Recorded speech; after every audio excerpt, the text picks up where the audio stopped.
Hello students and welcome back. So today we are going to learn a new topic about QB64, or a new topic, you may say a new topic about a programming language, that is a conditional statements. So earlier in previous classes we have discussed about sequential programming. Sequential programming means one after another execution of the statements. Now we are going to discuss the conditional statements. So what is the conditional statements?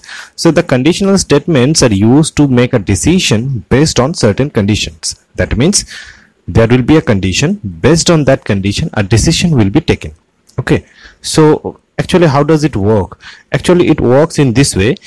There will be a condition with an if statement. With an if statement there will be a condition. If the condition is true, then one part of the statements will be executed. If the condition is false, then another part will be executed. And remember that never in a conditional statement these two statements will ever execute together. Never. Either this portion or this portion will be executed. Like if you think of an example, like if today will run, today if it will rain, I will not go to school. Okay, so if it is raining, means if the value of raining is true, means if it is raining, then we are going to the school. If it is not raining, we are not going to the school. And just assume that these two conditions can never be present together. Either we can go to school or not go to school. Okay, so actually how many types of condition statements are available? We have basically three types of condition statements, that is if then statement, if then else statement, and nested if statement. So in today's discussion we are going to discuss only these first two statements, if then statement and if then else statement.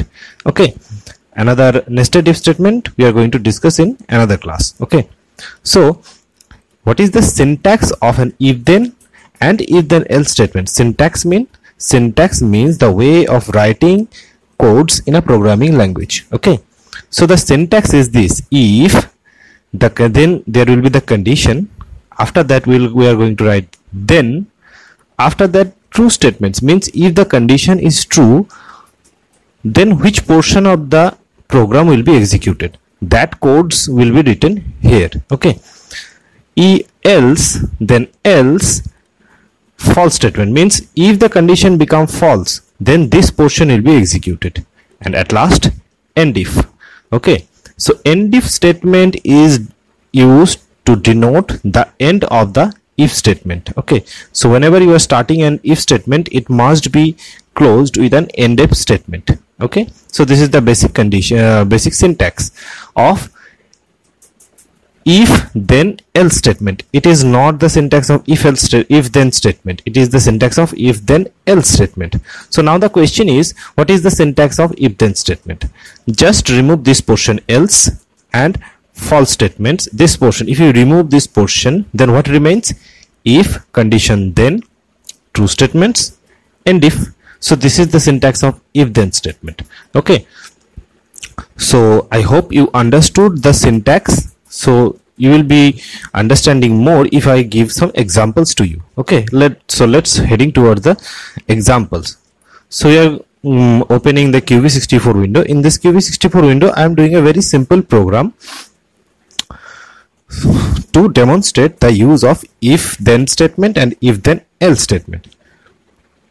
So if, the syntax is like if, then space, then the condition. I am giving a simple condition like if 5 is greater than 10, then after that we have to write the true values. Means if the condition becomes true, then what we have to write? We have to, I am just printing something, print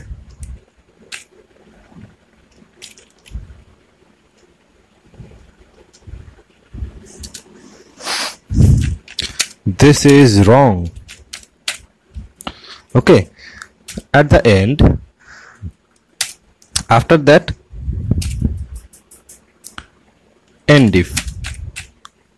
Okay, So I'm just changing the value. Instead of 5 and 10, I'm using here 15 and 10. So now this condition becomes true. So you can see that 15 is always greater than 10. So if 15 is greater than 10, then it will print this is wrong. No, it should print this is right.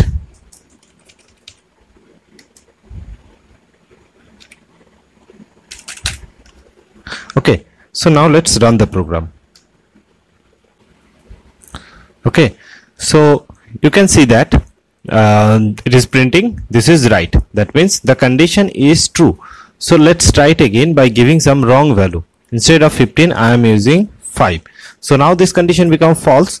So as we know that if the given condition becomes true, then this portion will be executed. If this is not true, then in this program there is no such statement which can be executed. So let's run it again. You can see nothing is printing because there is no such value which can be printed if the condition becomes false. Okay, so let's try something else. So now we are heading so I think you understand that if then end statement is used only when there is no such possibility of having the false statement, or there is no use of the false statement, then we are going to use this portion. Actually the else portion is optional, is an if statement. Okay, so now we are going to add some portion here, that is if then else portion. So else, after that here print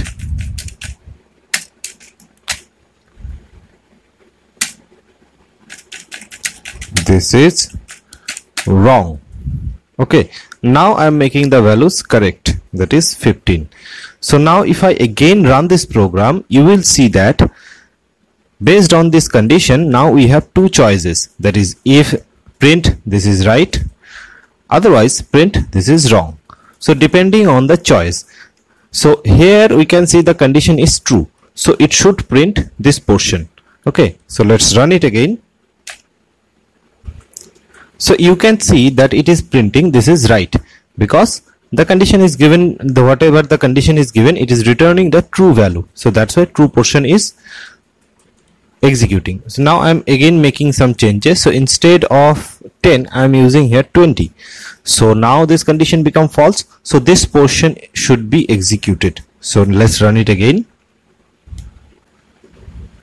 You can see that it is printing this is wrong because the condition given here it is false, it is wrong statement. So that's why the next portion is it is executing.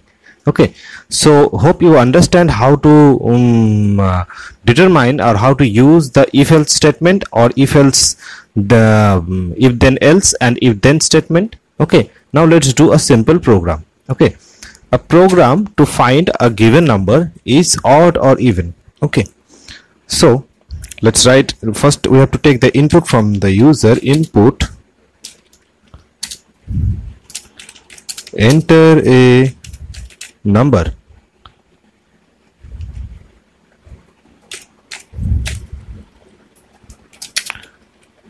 Okay, so I'm taking the number in a variable a.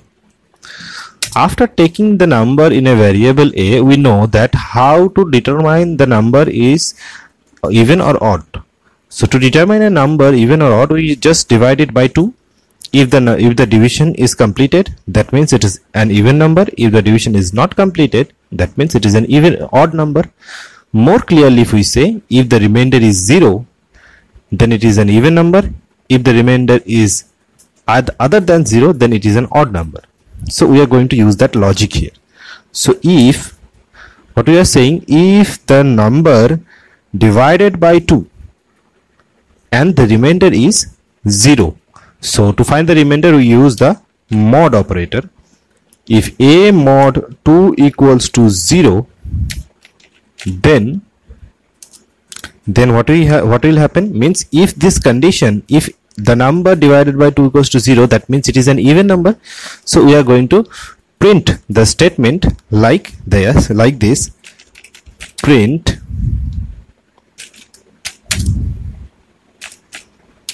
it is an even number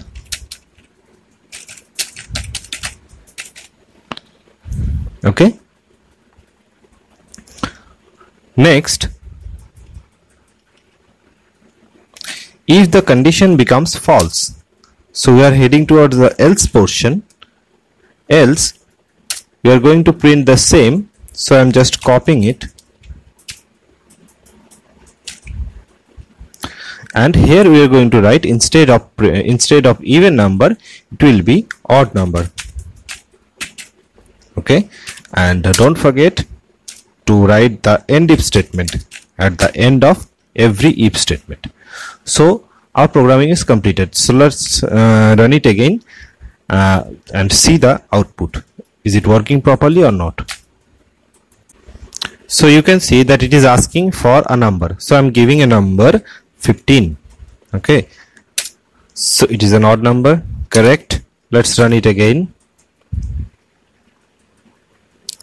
It is asking for another number, so I'm giving another number, minus 28. It is an even number, correct?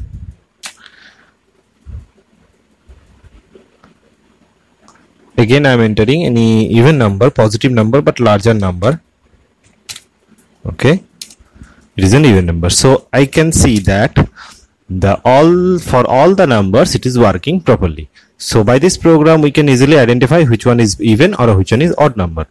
But most importantly here, explanation of the if then else statement.